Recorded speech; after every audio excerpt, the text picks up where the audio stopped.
Olá novamente e bem-vindos a mais um episódio de E aí, professor? Bom dia, Walter. Olá, Martin. Bem, eu vou muito bem e espero que você esteja indo bem também. O Senhor é bom conosco, não é mesmo? Ele é incrível. Então, hoje vai ser um tema interessante novamente. Vai ser um pouco sobre o espírito de profecia e sobre os critérios que a Bíblia descreveu sobre a igreja remanescente. Sim, nós vamos falar a respeito de infidelidade disfarçada. Não é interessante que as filosofias do mundo influenciam nosso pensamento? Com certeza. Digo, eu não consigo nem pensar em qualquer coisa que tenha sido ensinada na escola que não afete o seu modo de pensar. E de onde que vem isso? Vem das filosofias. Basicamente, se o seu fundamento for erigido a partir de uma filosofia, ele foi erigido sobre a areia, não? Verdade. Nosso fundamento deveria ser erigido sobre um assim diz o Senhor?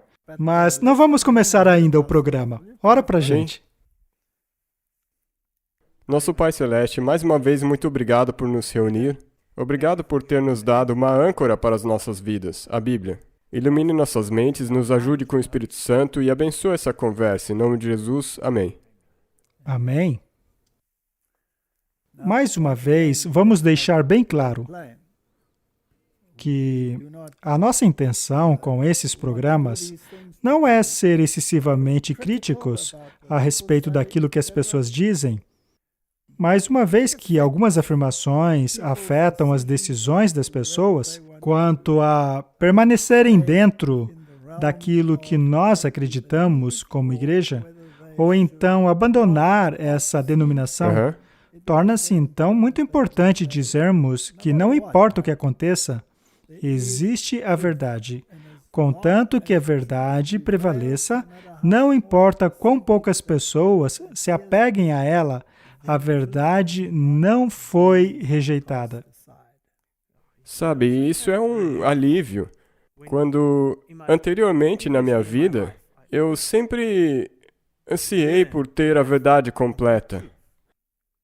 E agora, nesses últimos anos, que eu tenho estudado as doutrinas da Igreja Adventista juntamente com a Bíblia, e aprendido que, de acordo com a Bíblia, existiria uma igreja remanescente com um profeta no fim dos tempos. E quando você começa a estudar essa profeta, para mim é um grande alívio poder receber essa verdade inadulterada e implementá-la na minha vida. Sabe, Martin, quando eu leio a Bíblia, e eu a leio da maneira pela qual os profetas e os escritores bíblicos se expressaram, e depois, quando vou ao espírito de profecia e o leio, eu vejo ali exatamente o mesmo espírito. Na minha vida toda, eu tive o desprazer de ter lido centenas de livros infiéis. Livros espiritualistas, livros sobre o ocultismo, e o espírito desses livros é completamente oposto. Eu era tão versado nisso que me levou um bom tempo para me desprender deles. Para Moisés demorou 40 anos. Sim, e uma vez que fiz a transição, sempre que leio um livro e vejo ali aquele espírito, eu me torno imediatamente nauseado.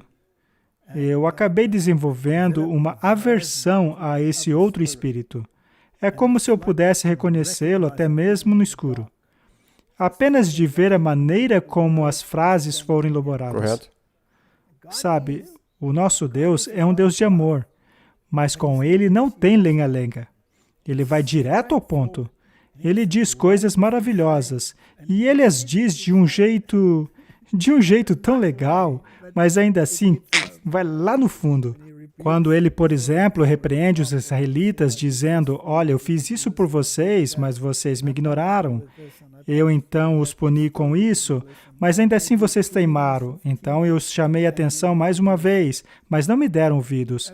E as palavras com as quais ele fazia essas repreensões eram muito interessantes. Somente ele poderia fazer daquele jeito.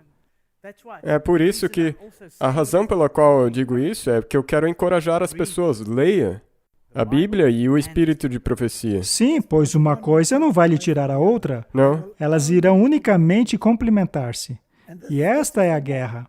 E é por isso que nós vamos falar disso hoje. A sacudidura será causada pelo testemunho direto. É uma guerra sobre em quem você acreditará. Você vai acreditar nas filosofias, vai acreditar em quem formula as filosofias, ou vai acreditar no assim diz o Senhor? Esse é o X da questão. Vamos ler algumas afirmações retiradas de alguns capítulos do livro Spiritual Gifts, a partir da página 90. Eu então fui levada de volta para a criação e me foi mostrada que a primeira semana da qual Deus realizou a obra da criação em 6 dias e descansou no 7º dia, foi uma semana como qualquer outra. O grande Deus, em seus dias de criação e dia de descanso, mediu o primeiro ciclo como uma amostra das semanas consecutivas até o fim dos tempos. Estas foram as gerações dos céus e da terra quando foram criados. Deus nos dá as produções de sua obra ao final de cada dia literal. Cada dia foi contado por Ele como uma geração, porque em cada dia Ele gerou ou produziu alguma nova porção de sua obra. No 7º dia da primeira semana, Deus descansou de sua obra e então abençoou o dia de seu descanso e o colocou à parte para o uso do homem. O ciclo semanal de 7 dias literais, sendo 6 de trabalho e o 7º para o descanso, que tem sido preservado e trazido à tona ao longo de toda a história bíblica, originou-se nas grandes realizações dos primeiros 7 dias. Esta é a base de todo o plano para a humanidade. É mesmo. Tudo aconteceu durante aquela semana, com dias literais. E ao analisarmos esta afirmação, e ao compararmos com a Bíblia, lemos que houve tarde e houve manhã, o primeiro dia. E foi tarde e foi manhã, o segundo dia. No primeiro dia, Deus criou um ambiente e na última porção da semana, Ele preencheu esse ambiente. E a sua obra-prima aqui foi a humanidade. Uma vez que tudo estava completado e os animais receberam seus nomes, e Eva foi criada, então a criação foi terminada. Sendo assim, eles puderam descansar na obra completada por Deus. Mas, no que diz respeito à ciência moderna, quanto disso ela aceita? Nada. Nada? É isso mesmo. Quando eu estive lá na conferência de Fé e Ciência, e falei com muitos de nossos teólogos, e também cientistas, pessoas bastante instruídas, até mesmo da área médica, bem, lá eu percebi que muitos destes não acreditam. Não. Olha para isso agora. A Bíblia, em Gênesis, coloca isso muito diretamente, como nós lemos nesse primeiro parágrafo. E quanto de ciência que se precisa agora para se livrar de tudo isso? É necessária toda uma ciência universal que tem sido filtrada em todos os níveis da humanidade. Tudo aí fora possui um viés evolucionista. Tudo. Seja o daquilo que falam na mídia, ou dentro da comunidade médica, ou mesmo dentro da comunidade religiosa, tudo tem um viés evolucionista. E na fraternidade médica também. O povo de Deus deveria se separar disso. Deveria ter um discurso diferente. Veja, por exemplo, a ciência moderna, do ramo da virologia. Tudo é baseado no evolucionismo. Na verdade, os cientistas evolucionistas do ramo da virologia são aqueles que mandam no mundo médico moderno. Muito bem. E de acordo com o que acabamos de ler, esta é uma fundação erigida sobre areia. Não passa de um alicerce de areia, é um castelo de cartas. E mais cedo ou mais tarde, este castelo vai cair. Portanto, é muito importante saber que foram dias literais. Agora, muitos acadêmicos têm verdadeira aversão a esta palavra literal. Eu poderia citar os nomes deles aqui, mas não farei isso. Vamos dizer apenas que eles são professores em nossas universidades, reitores de nossas universidades e pessoas de liderança no ramo teológico. Esses indivíduos têm verdadeira aversão a este tipo de afirmação, que não está apenas no espírito de profecia, mas também nos próprios versos do livro de Gênesis. Tendo dito isso, vamos continuar lendo. Quando Deus pronunciou a sua lei com uma voz audível do Sinai, Ele introduziu o sábado dizendo, lembra-te do dia de sábado para o santificar. Ele então declarou definidamente, ou definitivamente, se você preferir, o que deve ser feito em 6 dias e o que não deve ser feito no 7º. Ele então, dando a razão pela qual devemos observar a semana assim, apontou para o exemplo dos primeiros 7 dias do tempo. Pois em 6 dias o Senhor fez os céus, a terra, o mar e tudo o que neles há, e descansou no 7º dia. Portanto, o Senhor abençoou o dia de sábado e o santificou. Este raciocínio é lindo e convincente quando compreendemos o registro da criação como apresentando dias literais. Os primeiros 6 dias de cada semana são dados ao homem para o trabalho, porque Deus empregou o mesmo período na primeira semana na obra da criação. Já o 7º dia Deus reservou como dia de descanso, em comemoração ao seu descanso durante o mesmo período de tempo depois de ter realizado a obra da criação em 6 dias. Existe tanta teologia nesta citação que chega a impressionar. A justificação pela fé está inserida nessa declaração. Toda a questão de encontrar descanso em Deus está inserida nessa citação.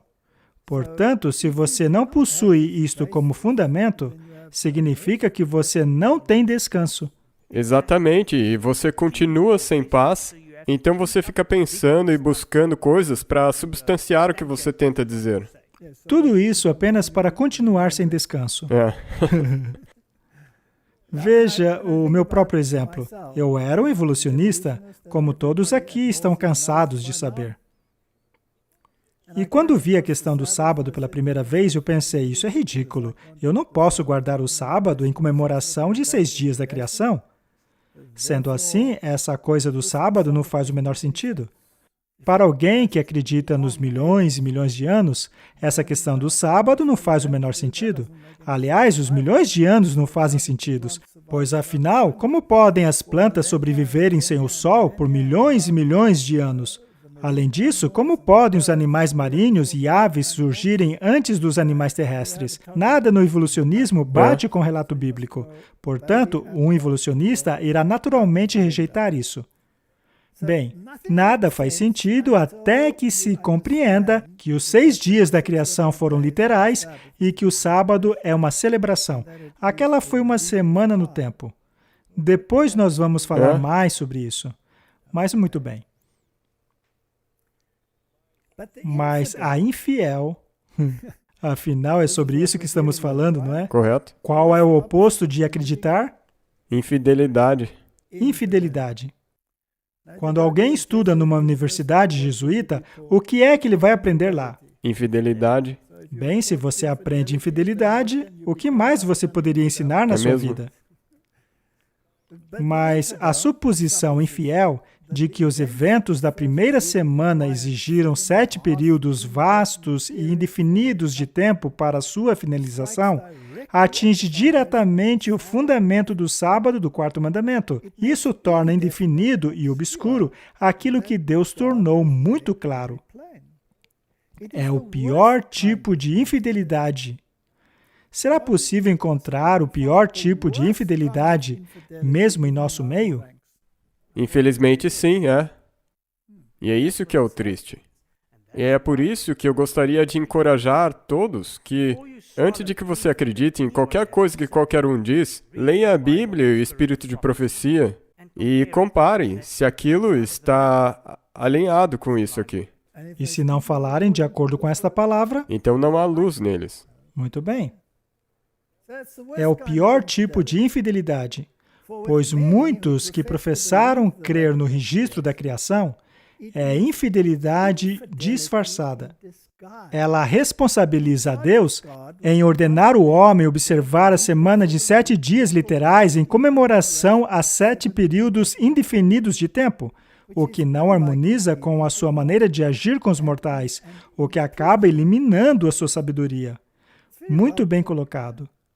Na verdade, você faz Deus de idiota se você tentar dizer que ele criou tudo isso em milhões de anos, sendo que ele disse que ele criou em poucos dias. Mas por que alguém diria isso? É porque o mundo doutrinou os seus habitantes a acreditarem nisso, não é? Continuemos com o capítulo. Geólogos infiéis alegam que o mundo é muito mais velho do que registrado pela Bíblia. Aqui estamos mais uma vez nessa questão do tempo, que causa tanto transtorno e também tanta dor. E poderia ser um alívio se você simplesmente aceitasse. Pois é, depende apenas de que lado você está. Bem, quando comecei a estudar isso e ainda era um ateu, eu dominava toda a sabedoria deste mundo. Eu dizia, peraí, como você ousa dizer uma besteira dessa? Nós temos milhares de anos de história. A cronologia egípcia nos diz que o mundo possui pelo menos 10.000 anos. E a mitologia chinesa vai muito mais longe do que isso, etc, etc.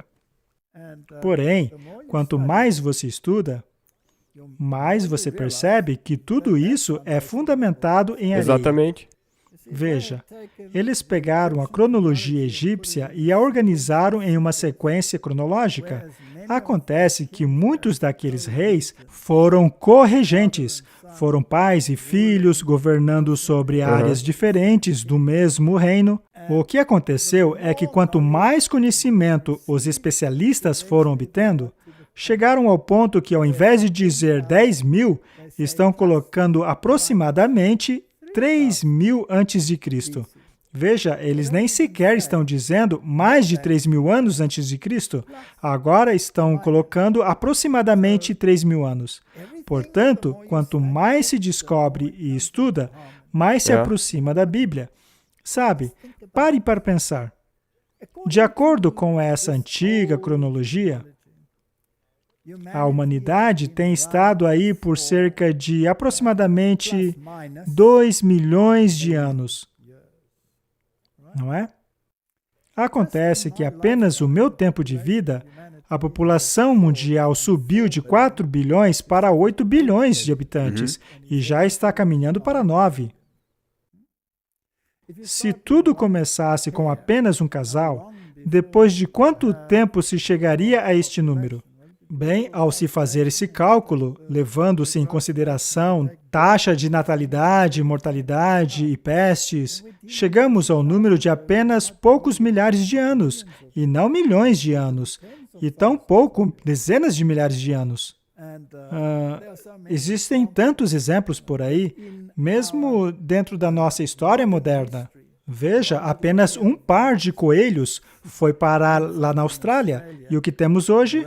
Temos bilhões de coelhos. Os homens tentaram eliminá-los com veneno. Eles quase foram extintos. E em apenas 20 anos depois disso, eles estão nos bilhões mais uma vez. Então veja que não é um processo demorado. Bem, mas aí eles vêm com a datagem radiométrica. Mas a datagem radiométrica é baseada em suposições. Você precisa partir de uma suposição. Por exemplo, se você quiser datar um determinado material, deve ter existido um tempo em que foi o ponto de partida. Como um relógio, Como um cronômetro no relógio. Se você quiser saber o quão rápido o corredor percorre um circuito, é necessário um tempo de partida e um tempo de fim. Mas aqui não estamos lidando com relógios, estamos lidando com isótomos. É necessário um tempo zero, um ponto de partida, em que ainda não é isótopos filhos. E dali você começa a contar. O que eles partem é da suposição. é de que quando, por exemplo, os materiais vulcânicos surgiram, o relógio estava zerado. Mas este nunca é o caso, pois quando você lê as análises, elas datam centenas de milhões de anos. Então, se você tem um cronômetro e você quer saber o quão rápido uma pessoa percorre um circuito, mas o seu cronômetro começa a montar a partir de 40 segundos... Não vai funcionar. Se torna inútil, não é? Chega a ser patético. Muito bem, voltando. Então, os geólogos infiéis alegam que o mundo é muito mais antigo do que a Bíblia diz. Eles rejeitam o relato bíblico por causa daquelas coisas que, para eles, são evidências da própria Terra, de que o mundo já existe há dezenas de milhares de anos. Hoje acredita-se bilhões. E muitos que professam crer no relato bíblico não conseguem harmonizar as coisas maravilhosas encontradas na Terra com a ideia de que a semana da criação durou apenas 7 dias literais e de que o mundo hoje tem apenas cerca de 6.000 anos de idade. Sendo assim, estes, a fim de livrarem-se das dificuldades impostas a eles pelos geólogos infiéis, acabam adotando a ideia de que os 6 dias da criação foram, na verdade, períodos vastos e indefinidos de tempo, e que o dia do descanso no Senhor foi outro período indefinido, o que acaba tornando sem sentido o 4º mandamento da lei de Deus. É interessante fazer a ligação de que esses geólogos infiéis tentam se livrar dos 6.000 anos. E tentam livrar-se do sábado, mesmo sem saber. Mesmo sem saberem. Então, quando você diz, ok, não foram milhões, mas 10.000 anos, esse negócio aí de 6.000 anos não tem como ser verdade. Você está se posicionando ao lado dos infiéis. Exato, você está misturando a verdade e o erro. Você está tomando uma bebida com um pinguinho de veneno nela. E você ainda acha que está sendo muito esperto. Alguns recebem de bom grado essa suposição por ela destruir o 4º mandamento. Eles se sentem libertos de sua obrigação. Eles possuem ideias limitadas a respeito do tamanho dos homens, animais e árvores antes do dilúvio e das grandes mudanças que ocorreram desde então no planeta. Isso é muito interessante. Existe uma lei na teoria da evolução. Segundo essa lei, a evolução das coisas deve ocorrer de uma escala menor para maior. A evolução não ocorre do maior para o menor. Bem, esta lei faz todo o sentido, pois não se começa um processo evolutivo partindo de um elefante para uma ameba. Primeiramente, partimos de um ser unicelular para um elefante, sempre partindo do menor para o maior. Agora, o grande problema é que sabemos que antigamente os animais eram maiores. Sendo assim, o cenário atual não faz o menor sentido. A evolução parte do menor para o maior. Mas quando olhamos no registro fóssil, tudo neste registro é maior do que vemos hoje.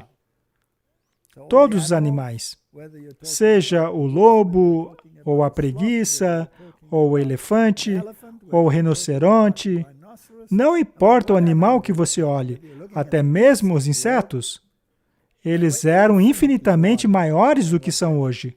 Então, é justamente o contrário. Então, considerando isso, precisamos concluir que nós não evoluímos, mas nós involuímos, nós degeneramos. E isso está em harmonia perfeita com a Bíblia. Sim. A criação era perfeita. Adão tinha cerca de 3 metros, mas hoje, comparado a ele, somos pigmeus. E ainda assim nos achamos brilhantes, evoluídos, não é? A verdade é que nós involuímos. Veja, por exemplo, os dentes. Temos tantos dentes sobressalentes que precisamos até extrair alguns, como os dentes do siso, por exemplo. Isso é um indício de que antigamente os seres humanos tinham uma mandíbula muito maior em que os dentes cabiam. Então, essas coisas são muito interessantes. Quando olhamos para o registro fóssil, encontramos exatamente o oposto do que defende a teoria deles. E outra coisa também é que se a evolução for verdadeira, e em algum lugar de um passado nebuloso, a vida de alguma maneira conseguiu evoluir, Certamente havia uma diversidade muito restrita de vida. Surgiu apenas uma vidinha e, a partir dela, toda a diversidade evoluiu. Se fosse assim, o registro fóssil nos mostraria uma baixa diversidade no início e uma grande diversidade no final. O problema é que é exatamente o contrário. Há uma diversidade gigantesca no início e é evidente a degeneração ao longo do tempo. Ou seja, é o oposto do que aquilo que deveríamos esperar. Portanto, uma das duas teorias está errada. Ou os geólogos infiéis estão errados, assim como os evolucionistas infiéis, como também qualquer pessoa que aceite a explicação deles, que acabam tornando-se cúmplices, ou a Bíblia está errada. Você pode escolher. Cada um escolhe. Eu vou apostar na Bíblia. Ossos de homens e animais são encontrados na terra, tanto em montanhas como em vales, mostrando que homens e animais muito maiores já viveram sobre a terra. Eu praticamente antecipei o que foi dito aqui. Mas é um assunto muito fascinante. Veja os dinossauros. São criaturas enormes. Veja os mastodontes, qualquer um deles. Ou a preguiça gigante. Nós não vemos essas criaturas hoje. Mas em alguns casos, como por exemplo o da preguiça gigante, foram encontradas peles ainda intactas. Mas se elas foram extintas há milhões de anos, isso deveria ser impossível, ainda assim foram encontradas. Também encontramos fósseis de homens, como o do homem de Grauballi, que tem 2,70 metros de altura. O que está acontecendo então? Parece haver algo misterioso, algo de muito errado. Sabe, o que também para mim é interessante é que ela menciona esses homens muito maiores e a Bíblia menciona os gigantes. E agora as pessoas pegam essa palavra que eles usavam para os gigantes, Nefilim, e eles dizem que esses Nefilim são híbridos entre anjos caídos e a humanidade. Em primeiro lugar, isso é impossível. E em segundo lugar, Adão era um gigante. Com certeza. Ele tinha mais de 3 metros de altura. Ele era o maior de todos. A raça humana naquela época era de gigantes. E a palavra Nefilim, que refere-se aos homens altos daquela época, também significa apóstata. Exatamente. Então, eles todos eram gigantes. Você tinha os descendentes daqueles que seguiam a linhagem de Adão e Eva, como Sete, e por outro lado temos a linhagem que seguiu Caim, que teve muitas filhas, chamadas de filhas dos homens. Eventualmente, os filhos de Deus, que eram os descendentes que se apegavam à verdade, foram ao shopping e acabaram vendo essas lindas garotas que naquela época deviam ser estonteantes, com as suas pequenas minissaias, e foram atraídos por elas e o final você sabe. Mas se você preferir as traduções bíblicas aprovadas pelo Vaticano, você poderá ter essa história ridícula de que anjos, que aliás não podem se reproduzir... Até mesmo porque algumas pessoas agora querem dizer, mas o anjo caído tomou a forma humana. Não. Daí não seria mais um anjo procriando. Seria mesmo assim o ser humano. Pois é. Até não existe lógica nesse modo de pensar aí. Pois é, a coisa é simples. Veja só. Os descendentes da linhagem daqueles que se apegavam a Deus acabaram se relacionando com a linhagem que se rebelou contra Deus. E foi aí que a humanidade caiu ladeira abaixo. Sabe, é por isso que Deus alertou o seu povo, nos tempos de Israel, para não casarem-se com pagãos. Não era uma questão de ser proibido casar com pessoas de outra raça, outros povos. Não era isso. A questão era não se casarem com pessoas de religião diferente, pois isso os afastaria de Deus. A história de Salomão é uma prova disso, assim como o exemplo de tantos outros. Ruth, por exemplo, foi uma moabita. Deus havia proibido estritamente casamentos com moabitas. Mas ela não era mais uma moabita, pois ela disse, o seu Deus será o meu Deus, o seu povo será o meu povo. E é por isso que ela está até mesmo na linhagem de Cristo. Portanto, precisamos compreender adequadamente essas coisas. Foi-me mostrado que animais muito grandes existiram antes do dilúvio, que não existem agora. Instrumentos de guerras são de vez em quando encontrados, assim como madeiras petrificadas, porque os ossos de seres humanos e animais encontrados na Terra são muito maiores do que aqueles de homens e animais que vivem hoje, ou que viveram por muitas gerações passado. Alguns concluem que o mundo é mais antigo do que o registro bíblico, e tendo sido populado muito antes do relato da criação, por uma raça de seres largamente superiores em tamanho do que o homem que vive hoje sobre a Terra. Existem teorias sobre uma criação dupla. Dizem que havia uma criação que foi destruída e então criou-se de novo com Adão e Eva. Há um monte de contradições, mas não. Houve apenas uma criação. Os seres humanos eram altos, eram grandes. Ao considerarmos as florestas petrificadas, ao considerarmos os campos de carvão do mundo, veremos que foram árvores gigantescas que foram enterradas, assim como todos os animais que eram gigantescos também. Tudo isso testifica de uma criação perfeita, uma criação diferente no sentido de ser superior, que por sua vez acabou se degenerando ao longo do tempo. Veja, por exemplo, a geração antediluviana. Eles viviam cerca de 900 anos. Após o dilúvio, a idade do homem diminuiu imediatamente para cerca de 400 anos. Na época de Abraão já caiu para 180, e Moisés 120. Na época de Davi era 70, e com sorte 80. Foi-me mostrado que sem a história bíblica, a geologia não pode provar nada. Relíquias encontradas na Terra são evidências de um estado de coisas diferentes em muitos aspectos do que o atual, mas o tempo de sua existência e quanto período essas coisas estiveram sobre a Terra podem ser compreendidas apenas pela história bíblica. Não podemos datar os fósseis. Este não é o termo adequado. O que fazemos é datar as rochas em volta do fóssil. Mas mesmo neste caso, há uma suposição que não é necessariamente válida como um ponto de partida. Portanto, a datação é praticamente irrelevante, a menos que seja de um período conhecido bastante específico. Apenas veja quão importante essa citação é. Se o seu entendimento da idade de qualquer coisa transcender esse período de 6.000 anos, você vai ter um problema, porque é isso que a Bíblia diz. E você entra em contradição com a Bíblia. Nós já tivemos várias conversas sobre isso, e sei que os nossos ouvintes já sabem onde estamos indo com isso. A questão é que se você começar a distorcer esse período de 6.000 anos, você está então correndo o risco de tornar-se um infiel. É um problema. É claro. Pode até ser inocente conjecturar além da história bíblica se as nossas suposições não contradizerem os fatos encontrados nas Escrituras.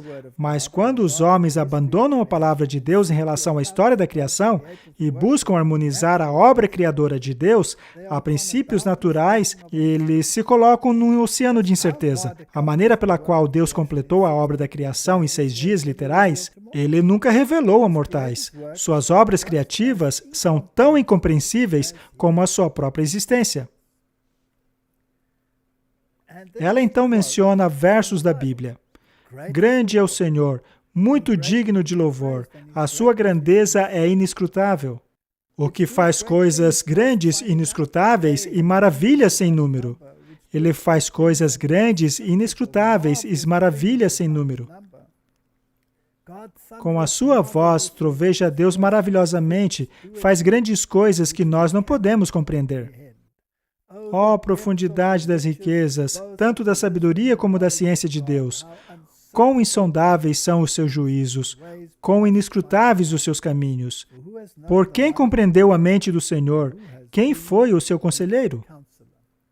Não é interessante que a humanidade se acha mais esperta que Deus? E eles continuam se tornando cada vez mais inteligentes. Continuando, a palavra de Deus é dada como uma lâmpada para os nossos pés e luz para o nosso caminho. Aqueles que colocam de lado a sua palavra e procuram em suas próprias filosofias cegas delinear os mistérios maravilhosos de Jeová, irá tropeçar em trevas. Martin, vamos deixar isso bem claro. Qualquer coisa que contradiga a palavra escrita é filosofia. É mesmo? Um guia tem sido dado aos mortais, pelo qual eles podem delinear Jeová e suas obras até o ponto que seja bom para eles. A inspiração, ao nos dar a história do dilúvio, tem nos explicado grandes mistérios que a geologia, independentemente da inspiração, jamais poderia. Eu era parte disso. Eu era um evolucionista.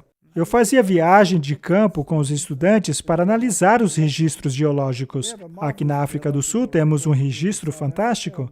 Temos os campos de Karoo com todos os dinossauros, temos todas aquelas eras e campos imensos de organismos marinhos, por exemplo, o da ECA. E sempre me fascinou o quão bem preservados eram esses fósseis. E como eles se acumulavam em territórios enormes. Eles acreditam que esses fósseis foram enterrados por dilúvios locais. Dilúvios locais em continentes inteiros? Isso não faz o menor sentido. Eu também visitei as florestas petrificadas, tanto aqui na Namíbia, quanto as do Parque Yellowstone, e em outros lugares ainda. E elas parecem estar uma correnteza, até mesmo as de pé. Portanto, as evidências para um dilúvio universal são imensas e estão em toda parte. E ainda tem a camada de giz. Ela está no mundo inteiro, o que quer dizer que todo o planeta esteve debaixo da água.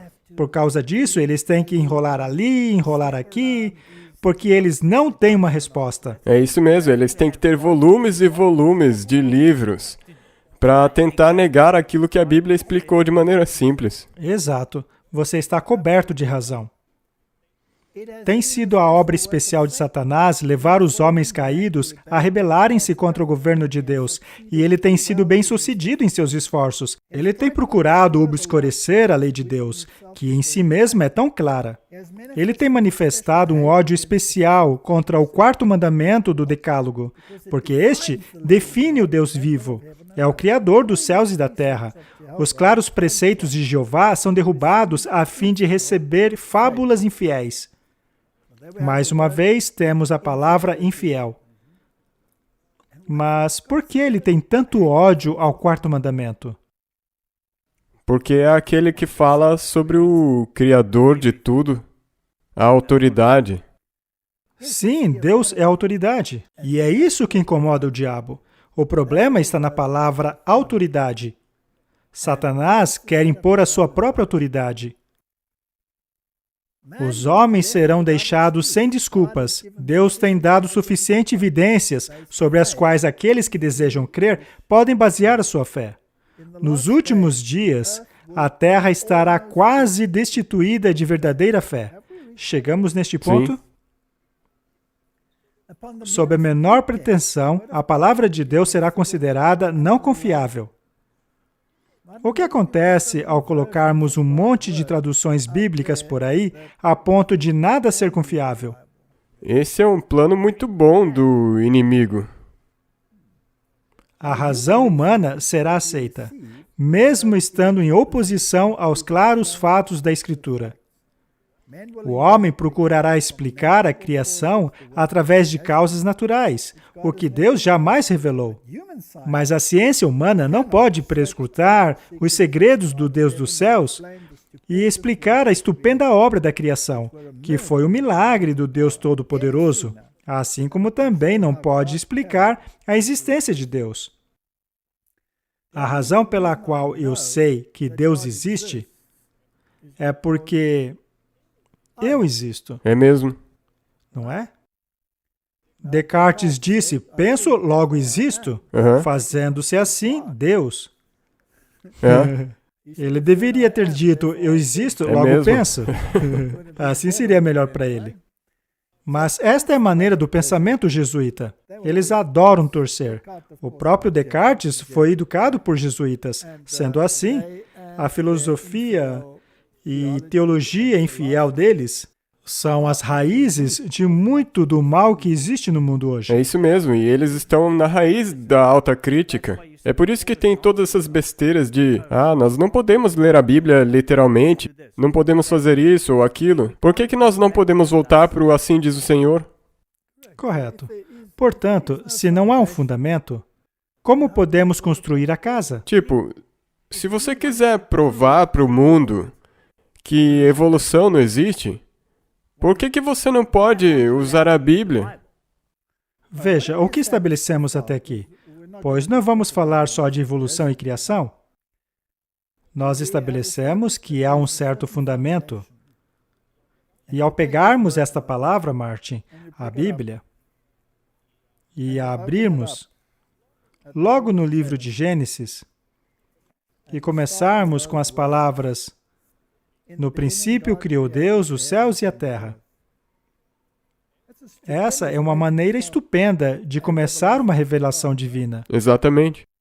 Você começa de algum lugar. Aqui diz que Deus criou. A terra era sem forma e vazia, e havia trevas sobre a face do abismo, e o Espírito de Deus se movia sobre a face das águas, e disse Deus. E ele continua. Deus fez, Deus disse, Deus fez, Deus disse, Deus fez, Deus disse, Deus fez. E aqui estamos falando de Elohim, no plural. Sendo assim, a Trindade fez parte deste processo de criação. As coisas secretas pertencem ao Senhor nosso Deus, mas aquelas que foram reveladas pertencem a nós e os nossos filhos para sempre. Homens professando serem ministros de Deus levantam suas vozes contra a investigação da profecia e dizem ao povo que as profecias, especialmente as de Daniel e João, são obscuras e, como tal, não podemos compreendê-las. Estamos migrando do puramente físico para o espiritual. Se o relato da criação é obscuro e precisa ser redefinido, talvez também devemos redefinir as profecias. Mas é isso que acontece. Não é o que eles estão fazendo? Exatamente. Daí você entra em infidelidade. E quem está fazendo isso? São homens que deveriam ensinar religião dentro do povo de Deus. Muito bem. Mas alguns dos próprios homens que se opõem à investigação da profecia, por ser ela obscura, aceitam alegremente as suposições dos geólogos, que confrontam o registro mosaico. Mas se a vontade revelada de Deus é tão difícil de ser compreendida, então os homens não deveriam colocar sua fé em meras suposições em relação àquilo que não foi revelado. Os caminhos de Deus não são como os nossos, tampouco os pensamentos dele são como os nossos. Portanto, isso não permanece apenas no aspecto físico, os geólogos, Não. Mas é aí que começa a podridão. Exatamente. A ciência humana jamais compreenderá as suas grandiosas obras. Deus ordenou que homens, animais e árvores, muito maiores do que aquelas que estão agora sobre a terra, entre outras coisas, deveriam ser enterradas na terra no tempo do dilúvio e ali serem preservadas como evidências ao homem de que os habitantes do mundo antigo pereceram pelo dilúvio. Deus planejou que a descoberta dessas coisas na Terra deveriam firmar a fé de homens na história inspirada. Agora, não é interessante que, ao longo dos séculos, pessoas tementes a Deus acreditavam que os fósseis eram evidências de um dilúvio? Sim, era assim que era para ser. E então veio Darwin. E é interessante que ele enviou o seu primeiro rascunho em 1844. Isto foi especialmente para a última geração, a fim de confundi-los. Quanto aos reformadores, eles criam na criação e no dilúvio. Mas os nossos cientistas modernos não. E muitos de nossos teólogos também não. Muitos de nossos líderes religiosos não. Mas os homens, com o seu vão raciocínio, fazem uso errado dessas coisas que Deus planejou que os levasse a exaltá-lo. Mas eles caíram no mesmo erro, assim como as pessoas antes do dilúvio. As coisas que Deus havia lhes dado para o seu benefício, eles tornaram em maldição ao fazer o uso errado delas. Quando foram postos os fundamentos da terra, também foi posto o fundamento do sábado. Não se pode divorciar o sábado da criação. Não, e o contrário também. Quando você destrói a criação em 6 dias literais, e daí você vai para a evolução e bilhões de anos, ou até mesmo milhares de anos, você acaba destruindo o sábado. Você guarda o 7º dia como sábado? Sim. Mas é o sábado judeu. Não, eu guardo o sábado de Deus, que foi instituído já na época da criação. Muito antes de existir um judeu, não é? Veja só, essa frase boba, sábado judeu. Ah, meu amigo, o papado ama essa frase. Eles com certeza nunca leram Gênesis. Provavelmente foram educados em universidades jesuítas. Isso tudo nos mostra imediatamente que eles querem inserir uma teologia infiel e contrariar aquilo que a Bíblia diz tão claramente. Muito bem, veja essa agora. Foi-me mostrado que se o verdadeiro sábado fosse guardado, jamais haveria um infiel ou ateu. A observância do sábado teria preservado o mundo da idolatria. Por que, Martin? Porque assim eles acreditariam em Deus. É porque o sábado está enraizado na palavra de Deus. Ele está enraizado na semana da criação.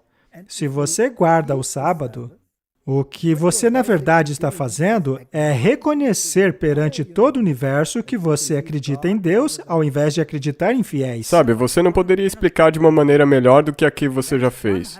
É 100% isso aí. Você reconhece a Deus como a autoridade suprema.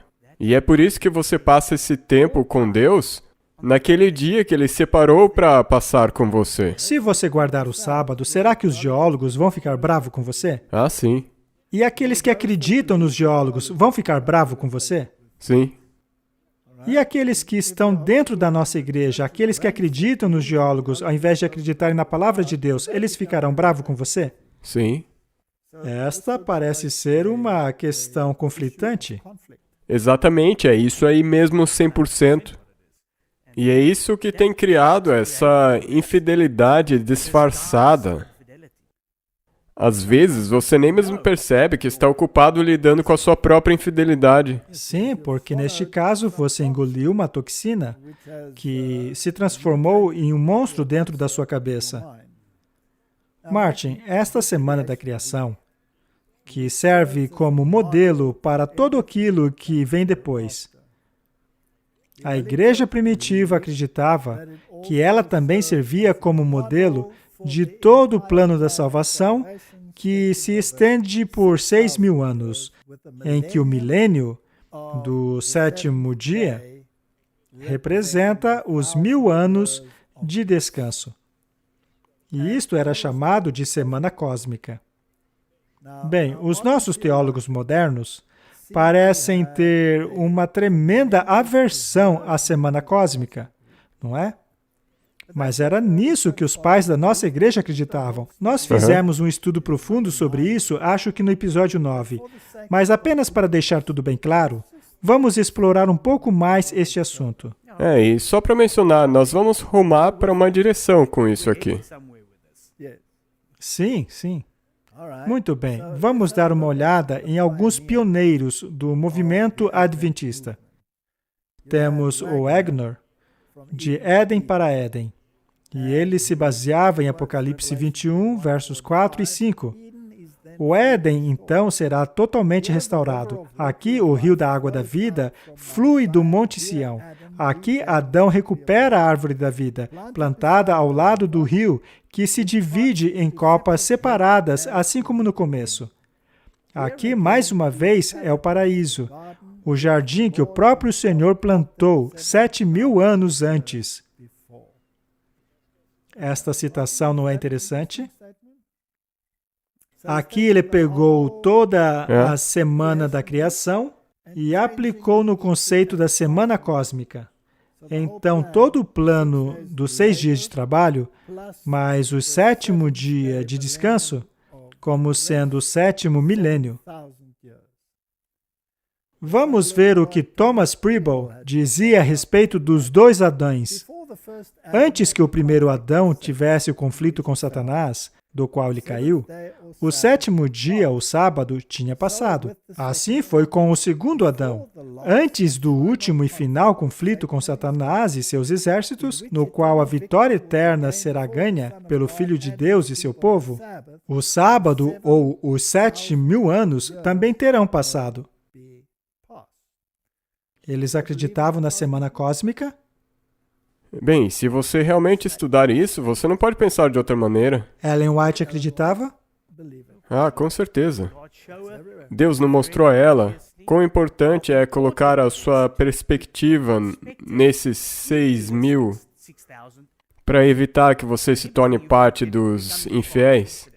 Nós também temos o testemunho do neto dela, no qual ele diz claramente que ela lhe mostrou que este conflito ocorreria ao longo de 6.000 anos, e aí viria o milênio. Vejamos o que Himes tem a dizer. Sinais dos Tempos e Expositor da Profecia, escrito em 1943. Se, portanto, Jesus Cristo fez a sua obra em 6 dias e descansou de todas suas labutas no 7º, quando podemos esperar que o grande evento ocorra? Eu lhes respondo, se 1.000 anos é um dia para o Senhor, como penso eu ter lhes provado, então 6.000 anos desde a primeira criação, a nova criação deve ser formada. Além disso, se Cristo trabalhou após o exemplo de seu Pai e descansou, como Deus descansou de sua obra, então 7.000 anos deveria ser um sábado de descanso para Cristo e seu povo. Todos eles criam neste conceito. Mas se você nega os 6.000 anos, se você quiser tomar a Septuaginta como norma e assim jogar fora aquilo que os reformadores utilizavam, ou seja, os textos masoréticos, então você está entrando em conflito não apenas contra a Bíblia, não apenas contra o espírito de profecia, não apenas contra os reformadores, mas também contra os pioneiros do movimento adventista. Correto? J. Clark, Advent Review and Sabbath Herald. A Bíblia responde todo o questionamento e soluciona cada dúvida. Neste abençoado livro, o amante da história encontra uma completa informação sobre os eventos do passado e futuro, começando pelo primeiro Éden, se estendendo por um período de 7.000 anos, até o segundo Éden, quando a terra for renovada. Será que ele acreditava no período de 7.000 anos? Eles estavam tão firmados nisso, que eu acho que isso mostra quão firmados eles estavam na Bíblia. Se essas pessoas estivessem vivas hoje, e os nossos teólogos e institutos bíblicos de pesquisa fossem pedir satisfações a eles, você não acha que haveria alguns debates? Com certeza, com certeza. Eles não concordariam um com o outro, não é? Josiah Litch, primeiro relatório da Conferência Geral dos Cristãos que aguardam os adventos do Senhor Jesus Cristo. Título interessante, não? Tem sido quase que uma opinião universal da Igreja, tanto judaica quanto cristã, de que o sábado prefigura um estado glorioso de descanso para a Igreja durante o 7º milênio do mundo. Os principais argumentos a favor disso são descritos brevemente a seguir. Deus criou o mundo em 6 dias e descansou no 7º, e constituiu o sábado como um tipo do descanso futuro. Assim, podemos esperar que depois das tribulações e comoções de 6.000 anos, haverá um descanso de 1.000 anos de todas essas tristezas. Não é interessante que ele também reconhece aqui que basicamente é a opinião universal da igreja cristã e judaica, ambos com essa mesma ideia. Isso é muito interessante. Os pioneiros acreditavam nisso. Agora, se eles fossem confrontados com o argumento dos 10.000 anos, como nós fomos em muitas ocasiões, você acha que eles aceitariam isso? Não. Claro que não. No que eles se baseiam? Será que todos eles se baseavam em uma pequena margem de rodapé da King James? Não tem como ter sido isso. Incluindo nisso o espírito de profecia, será que eles se baseiam também numa notinha de margem da King James? Claro que não. Então, por que os nossos teólogos afirmam isso? Porque eles tentam evitar esse conflito. E agindo assim, de que lado eles se colocam? Infelizmente, não o lado certo, porque Qual é a palavrinha que ela usou até aqui? Qual é? da infidelidade. Martin, nos deparamos com o problema da infidelidade o tempo todo. Quando se passa a questionar isso aí, Aham. não se passa também a questionar outras coisas? Ela não disse que assim começa a se criticar também Daniel, Sim. criticar Apocalipse? Você pode considerar Daniel e Apocalipse, ou até mesmo a Bíblia, não o suficiente para substanciar eventos históricos. Muito bem. Então, a primeira história, quando se começa a manipulá-la, você então tem também que manipular todos os capítulos referentes a ela. E se você passa a manipular isso, então também tem que manipular o que Jesus disse quando se referiu ao dilúvio, que levou todos embora. Pois afinal, esta afirmação não é científica, não é mesmo? Então você passa a questionar os livros de Daniel e Apocalipse. Mas os pioneiros não estavam enraizados no relato da criação? Com certeza. Não estavam enraizados no sábado? Sim. Não estavam enraizados na semana cósmica? Absolutamente. Bem, o problema é que nenhum dos nossos grandes teólogos pelo mundo, nenhum de nossos vigilantes, parece querer acreditar nisso. Na verdade, eles ridicularizam essa crença. Agora, se eu insisto em acreditar nisso, seria eu um infiel? Não. Mas de acordo com eles, De sim. acordo com eles, Eles não passaram a escrever artigos em pequenas revistas sim. denegrindo este ponto de vista. E você tem que se lembrar que daí você terá que se livrar do espírito de profecia. Você tem que se livrar dessa profeta porque ela está alinhada com isso. Portanto, essa é uma questão muito séria. Mas veja, nós não estamos querendo vociferar sobre este assunto. A questão é em quem você acredita. Devemos acreditar no que diz claramente a Bíblia, e por sua vez é corroborado claramente pelo espírito de profecia? Ou ao invés disso deveríamos acreditar em nossos teólogos e cientistas que chegaram ao ponto de comprometerem-se com a infidelidade? O que podemos dizer a eles? O que posso dizer a eles? Existem dois pontos de vista, e eles não estão dispostos a considerar o outro. Portanto, o que tenho a dizer a ele é: acostumem-se. Acostumem-se a isso. Pois eu garanto que eles jamais me farão voltar a acreditar nas coisas que eu acreditava quando eu era um ateu infiel. Quando ele disse, se vocês quiserem acreditar nesses deuses e nessas besteiras por aí, então acreditem. Mas se você quiser seguir o Deus da Bíblia, então você tem que começar a acreditar no que ele diz. Vamos ver para onde isso vai levar.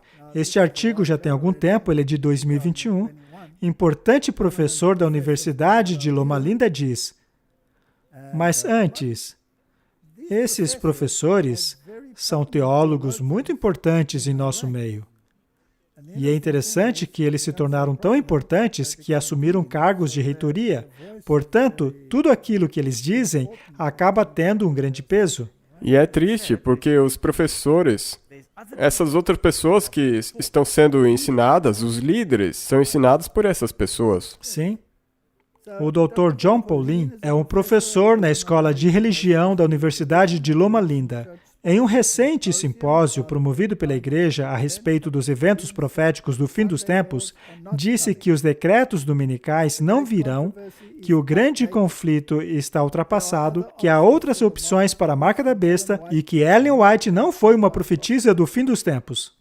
A evidência bíblica não fala do domingo como tal, mas fala a respeito de uma contrafação do sábado, sendo crítica à marca da besta no final dos tempos. Portanto, dentro de exegeses do texto bíblico, você tem opções para compreender o que a marca da besta realmente virá a ser. Deveríamos tomar cuidado para não achar que o fim dos tempos será idêntico ao grande conflito em cada detalhe. E só para deixar claro, esse grande conflito é o livro, O Grande Conflito, escrito por Ellen White. Exato. Esta, portanto, é uma contradição direta ao espírito de profecia.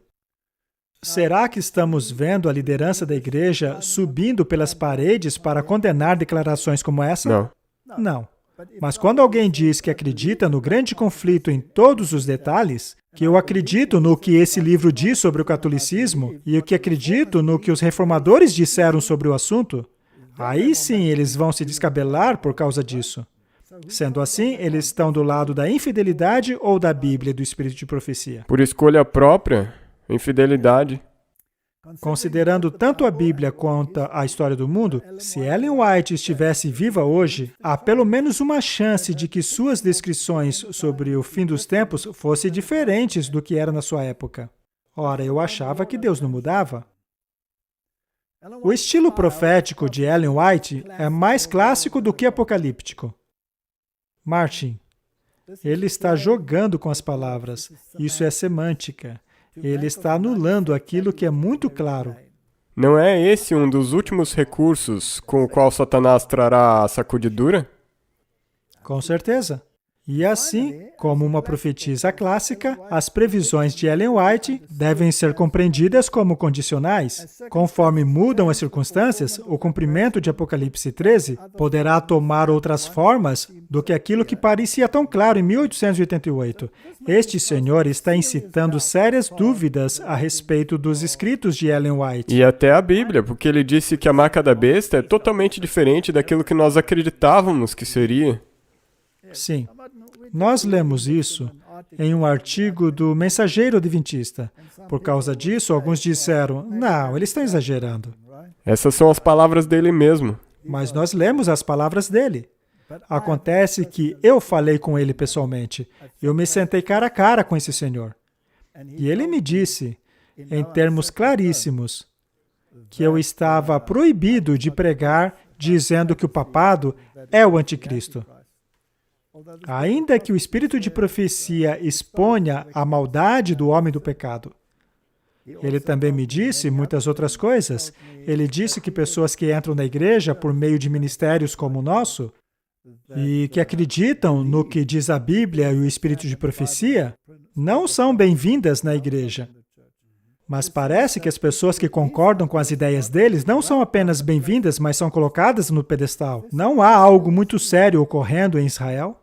Com certeza, eu acho que é hora de reler Ezequiel 8, e isso que nós dissemos em episódios passados. E quando organizações líderes de nossa igreja começam a escrever artigos contra aqueles que pregam a Bíblia e o espírito de profecia, ao passo que acomodam indivíduos como este dentro da igreja sem dar um pio, será que também não há algo muito sério ocorrendo no alto escalão?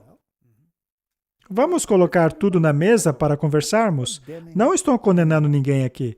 Eu só quero deixar claro que existem duas visões. Se nós fomos verdadeiros adventistas do sétimo dia, nós precisamos nos firmar nos princípios que fizeram dessa igreja aquilo que ela é. E quem lançou o fundamento para aquilo que acreditamos hoje? Quem colocou o fundamento? Martin, se o fundamento estiver errado, o edifício não fica de pé. Não foram os pioneiros? Sim. E quando eles não puderam ir adiante, não foi a nossa igreja corroborada e substanciada pelo espírito de profecia? Correto. E Então, quem são eles para jogar por terra os nossos fundamentos? Pois se eles derrubarem o nosso fundamento, eles abalarão a própria estrutura do edifício. eles estão em confronto com a Bíblia. Sim? Eles não estão em harmonia nem com a Bíblia, nem com o espírito de profecia, e tampouco com os pioneiros e os reformadores. Ao menos na luz que os reformadores haviam recebido sobre os assuntos. Muito bem. Então, de acordo com estes senhores eruditos que se embebedaram no vinho da infidelidade, não existe um movimento pelo domingo. O grande conflito está errado. O papado não tem nada a ver com isso. Não haverá imagem da besta. E assim não haverá implementação da marca da besta. É o que ele disse. Muito bem. Temos aqui um artigo da Deseret News. Poderiam as leis de fechamento do sábado voltar? O estresse causado pela pandemia e o largo desejo por mais tempo de descanso estão entre os fatores impulsionando a grande resignação. Eles também ajudam a explicar por que alguns comentaristas políticos e estudiosos legais passam fins de semanas debatendo sobre o sábado. Quem, Martin? Comentaristas políticos e especialistas legais. A conversa começou com um tweet de Adrian Vermeule, um professor de lei da Universidade de Harvard. Ele salientou o restabelecimento das leis sabáticas como um dos vários objetivos políticos que unem os pós-liberais, um grupo de conservadores que dizem focar e promover o bem comum. Você já ouviu falar desse termo, Martin? O papado e os jesuítas adoram essa palavra. Essa não é uma frase jesuíta? Será então que estamos lidando aqui com o catolicismo e os criadores de leis do mundo? Parece ser o caso. As leis associadas ao sábado cristão ajudam a explicar por que parte do debate a respeito do tweet de Vermeule centralizou-se em discriminação religiosa. Especialistas da lei apontaram que os fechamentos forçados no domingo prejudicam desproporcionalmente algumas pessoas de fé, incluindo os judeus que observam o sábado desde o pôr do sol da sexta até o pôr do sol do sábado. Em maio de 1961, a Suprema Corte decidiu por 8 votos contra 1 que as leis sabáticas de Maryland não violavam a primeira emenda. Os juízes reconheceram que a restrição tinha suas raízes na prática cristã, mas disseram que elas exerciam um importante papel secular, incluindo a promoção da saúde pública, informou Oyes. Olha que interessante. Estamos lidando aqui com um conflito entre 2 sábados. Exato. O bíblico e esse cristão que eles... Esta invenção do papado, vamos chamar pelo nome. A marca da besta é a observância do domingo, porque foi o próprio papado que o identificou dessa maneira. Segundo eles mesmos, o domingo é a marca deles. É uma marca de autoridade, uma vez que eles transferiram a solenidade do 7º dia para o primeiro dia, o domingo. O domingo é a marca de autoridade deles. Eles creem que a igreja está acima da Bíblia. Isso é arrogância pura. Mas foram eles mesmos que disseram essas palavras. Foi o catolicismo.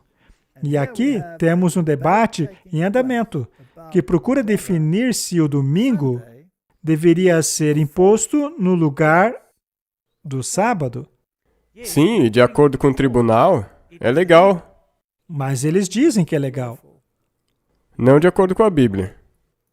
Porque se você tomar o exemplo de Nabucodonosor, mesmo aquilo sendo uma lei sendo decretada em favor de Deus, não é assim que Deus age. Quando Nabucodonosor aceitou que o Deus de Daniel é o verdadeiro Deus, ele fez uma lei proibindo todo mundo de adorar outros deuses além desses. Mas ele passou do ponto, pois Deus jamais força a nossa consciência.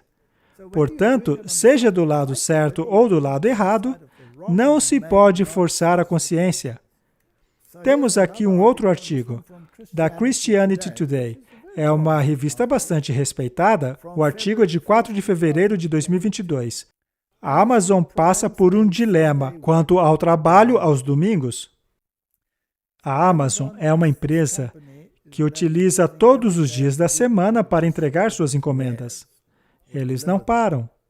Com 2 motoristas de entrega abrindo processo contra horários de trabalho, os cristãos sabatistas veem problemas com sua observância em uma economia que funciona 24/7. Isso é confuso, Martin, pois quando mencionam cristãos sabatistas, eles se referem ao domingo. Eles não estão falando do 7º dia, estão falando do primeiro. Eles teriam descrito da maneira certa, ou os judeus ou os adventistas do 7º dia, se eles estivessem falando do outro grupo. Cristãos têm lamentado que os negócios tenham deixado de observar o domingo já há décadas. Algumas décadas atrás, os líderes evangélicos reclamavam dos sinais de aberto ao domingo, pendurado em lojas de conveniências, teatros e outros negócios. Em grande parte, o dia de sábado foi rebaixado de um dia de restauração espiritual, instrução e correção para um mero feriado para a busca do prazer, ou como qualquer outro dia de negócios. Charles W. Fuller, presidente emérito do Seminário Teológico Batista, escreveu em 1963, 2 anos depois de a Suprema Corte Americana ter decidido de que as leis azuis que restringem o comércio no domingo eram constitucionais. Vamos lá de novo. Eles estão debatendo a volta dessas leis. Cristo consentiu, dentro do espírito da lei, obras de misericórdia e necessidade, e pelo cuidado ocasional para o touro que caiu no poço, disse Fuller. Mas a responsabilidade moral de violação desnecessária no sábado não deve ser considerada de maneira liviana. Imensuravelmente maior a responsabilidade moral de desviar as pessoas do descanso sabático para as negociações do comércio. Ainda mais séria é a política de negar aos empregados a possibilidade de observarem o sábado. Eles estão erguendo as suas vozes. O problema é que este sábado é o sábado errado, não é o sábado enraizado na Bíblia. É um sábado enraizado em uma falsidade que foi originada no Vaticano. E eles querem usar o poder secular para impor isso. Exato. Temos aqui outro artigo da Religion Unplugged. Este é de 11 de fevereiro de 2022. Não é só nostalgia. Algumas almas cansadas da pandemia querem tornar o domingo um dia de descanso mais uma vez. Alguns de nós são velhos o suficiente para lembrarem-se de que grande parte do comércio era fechado aos domingos. Hoje, isso parece irrelevante, mas eu escrevi um artigo em 2003 a respeito de as lojas da família cristã, que naquela época era a maior rede de varejo cristã, ter decidido abrir aos domingos. Mas em 2016, eu fui surpreendido durante uma viagem à Dakota do Norte, quando me encontrei em um estacionamento vazio do Walmart de Bismarck e depois na Super Target, procurando comprar alguns petiscos e suprimentos antes do culto matinal de domingo. Eu aprendi que por mais de um século, o Estado tem exigido que a maioria dos comerciantes fechasse da meia-noite ao meio-dia aos domingos. A Dakota do Norte finalmente tornou-se o último estado a remover este banimento em 2019. Eu estou falando sobre isso não apenas por nostalgia, mas porque o dia de descanso, ou a falta dele, está atraindo uma renovada atenção no país todo. Martin, eles não estão começando a discutir sobre a questão do domingo? Isso está sendo preparado. Mas o John Paulino falou que isso não ia acontecer? Segundo ele, Apocalipse não fala disso e Ellen White é ultrapassada? Temos aqui mais um artigo. Este é de 17 de fevereiro de 2022. Tragam as leis azuis de volta. É baseado naquele slogan, vamos reconstruir melhor, não é? A Bíblia diz que Deus criou a humanidade no 6º dia, e depois desse árduo esforço, o próprio Deus descansou no 7º dia. E Deus também nos fala a respeito da necessidade de descansarmos no sábado do 7º dia. Nas primeiras centenas de anos em que os cristãos viveram no continente americano, eles continuaram guardando o sábado como faziam em seu antigo país. O sábado foi ordenado por autoridades eclesiásticas e eventualmente forçado por governos seculares na América através de uma série de estatutos que ficaram conhecidos como leis azuis. Ele está bastante certo aí. Estas leis foram ordenadas por autoridades eclesiásticas. Sim, esse sábado aí que eles estão falando é exatamente como isso surgiu. Mas não foi ordenado por Deus. Não, porque se eles estivessem falando do sábado verdadeiro... E é interessante, eu vou voltar a esse assunto depois, mas é interessante que eles dizem no 7º dia. Mas o domingo não é o 7º dia. Eles estão totalmente confusos. Então, daí eles dizem que Deus disse, descanse nesse dia. Mas aí eles dizem que as autoridades eclesiásticas mandaram isso. Então, os nossos confusos teólogos que não acreditam em nenhuma dessas coisas poderiam unir-se a eles e ficarem todos confusos, não é? Como era a vida no sábado durante as vigências das leis azuis? Bem, os domingos eram mais quietos, separados dos outros 6 dias da semana. Aqueles que defendiam o fim das leis azuis nas últimas décadas argumentaram que o sábado dominical não era uma celebração fixa e poderia ser observado em qualquer outro dia da semana. Mas eles perderam pontos. Eles não entenderam que para beneficiar a todos e que para um planejamento adequado pudesse ser feito, todos deveriam parar no domingo. E é claro, uma outra vantagem é que a frequência a igrejas aumentaria. As vantagens das leis azuis ultrapassam muito qualquer desvantagem temporal.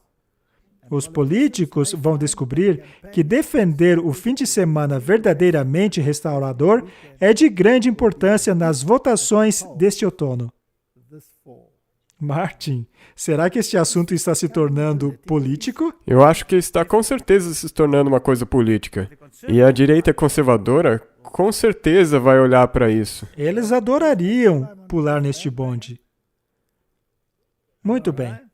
Vejamos o quão longe nós estamos indo. Artigo da Earthbeat, também de 17 de fevereiro de 2022.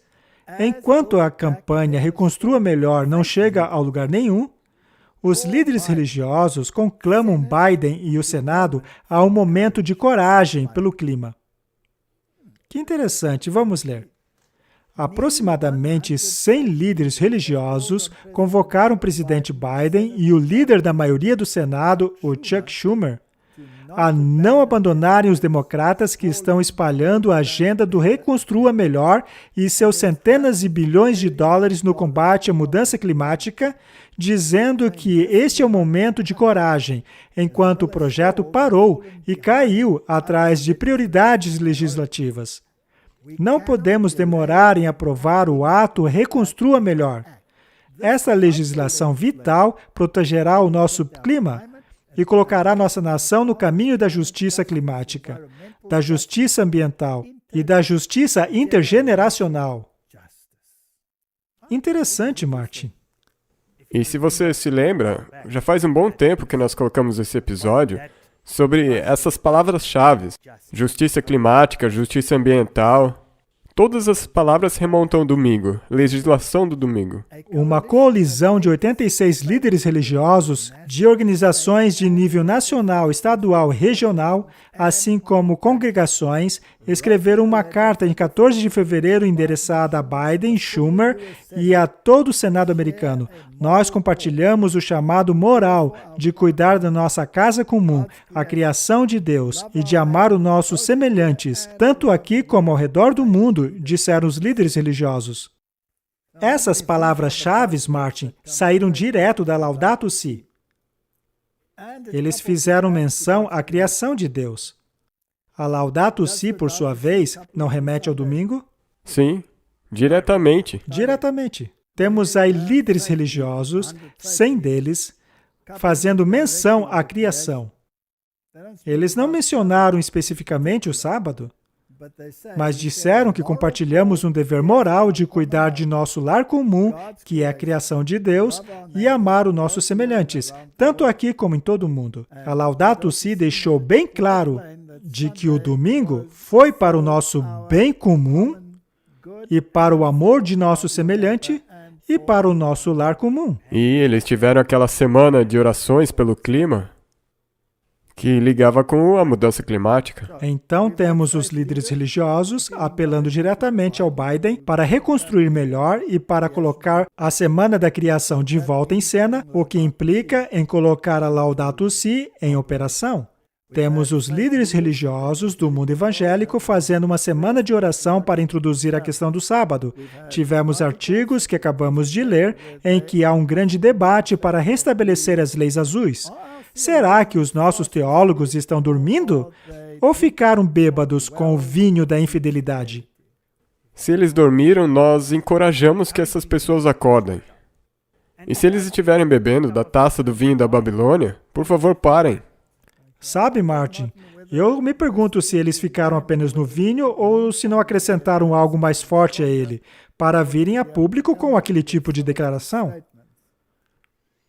Vamos concluir, Martin, com uma citação do Espírito de Profecia. Isso foi retirado do Grande Conflito, que, aliás, segundo os nossos teólogos, está ultrapassado e precisa ser redefinido. Os dignatários da Igreja e do Estado se unirão para subornar, persuadir e compelir todas as classes a honrarem o domingo. A falta da autoridade divina será suprida por leis opressivas. Não temos visto isso nos últimos 2 anos, Martin? Com certeza, isso também está incluído nessas leis azuis. A corrupção política está destruindo o amor pela justiça e o respeito pela verdade.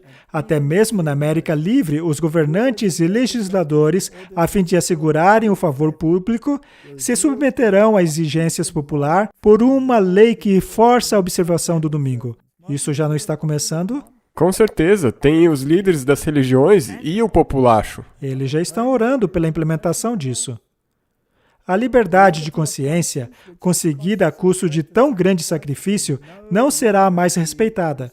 Bem, eles têm praticado isso por 2 anos. Acho que já conseguiram. No conflito que ocorrerá em breve, veremos exemplificadas as palavras do profeta: o dragão irou-se contra a mulher e saiu para fazer guerra contra o remanescente de sua semente, aqueles que guardam os mandamentos de Deus e têm o testemunho de Jesus. Martin, eles têm o testemunho, mas infelizmente muitos não creem nele. A Bíblia é clara ao dizer à lei e ao testemunho. Se não falarem de acordo com essa palavra, não há luz neles. Assim, eu apelo àqueles que querem acreditar no que Deus diz, que comecem do início. Leia o livro de Gênesis. Aprenda o plano da salvação. Compreenda as raízes do dia do sábado.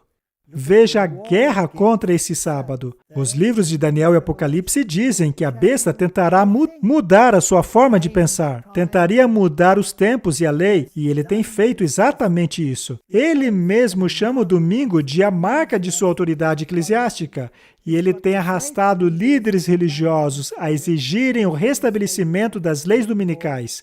E mesmo com tudo isso, o nosso povo ainda diz: Jesus está longe. Martin, quando vamos acordar? Tem que ser agora mesmo, porque ainda tem um alto clamor a ser proclamado para que as pessoas saiam de Babilônia. Vamos orar por esses teólogos. Com certeza. Por todos os líderes que estão negando os princípios mais básicos da fé adventista. Oremos para que eles despertem e abracem a verdade antes que seja tarde demais. A questão que se aplica a cada um de nós é: em quem acreditamos? Acreditamos no assim diz o Senhor? Ou acreditamos nos infiéis? Nos infiéis do mundo científico ou nos infiéis que se embriagaram com o vinho da infidelidade? Vinho este que está sendo distribuído não apenas pela Igreja de Roma, mas por todos aqueles que provaram desta terrível bebida. Que Deus nos proteja, porque Ele diz que precisamos sair dela. Do contrário, receberemos as suas pragas. Oremos. Querido Pai, esta guerra tem sido travada desde o início. Ela começou nos primeiros versos da Bíblia. No princípio, Deus criou. Mas o diabo diz que não. Ele diz que há várias criações e que nenhuma dessas coisas da Bíblia aconteceram. Ele torce, ele distorce todas as coisas até que as pessoas passem a crer que o 7º dia é o primeiro. Como isso poderia acontecer a menos que houvesse infiéis atuando? Ajuda-nos a expor a maldade do homem do pecado e a nos apoiarmos no assim diz o Senhor, para ficarmos firmes naquele grande dia. Em nome de Jesus, amém. Amém.